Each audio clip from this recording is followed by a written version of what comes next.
বন্ধুসকল, অহাকালি শিৱৰাত্ৰি আৰু আমি সকলোৱে শিৱৰাত্ৰি পালন কৰিম। শিৱৰ আশীৰ্বাদ আমি ল'ম। শিৱ হৈছে দেৱাদিদেৱ মহাদেৱ, দেৱতাৰো দেৱ। গতিকে শিৱক আৰাধনা কৰিলে আমি শিৱৰ পৰা আশীৰ্বাদ অতি সোনকালে লাভ কৰিব পাৰিম আৰু আমাৰ জীৱন চলাৰ যাত্ৰাখন আমি ধুনীয়াকৈ লৈ যাব পাৰিম।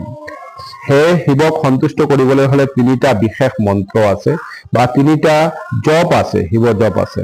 সেই তিনিটা জপ যদি আমি কৰো তেনেহলে শিৱৰ পৰা আমি আশীৰ্বাদ গ্ৰহণ কৰিম বা আমি শিৱক আৰাধনা কৰিব পাৰিম সেই তিনিটা মন্ত্ৰৰে।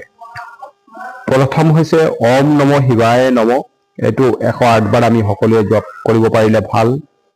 ওম নম ভগৱতে ৰুদ্ৰায় নম। শিৱৰ আৰু এটা নাম হৈছে ৰুদ্ৰ। গতিকে ওম নম ভগৱতে ৰুদ্ৰায় নম, সেয়াও যদি পাৱাৰফুল মন্ত্ৰ হয়, সেয়াও যদি আমি 108 বাৰ জপ কৰিব পাৰো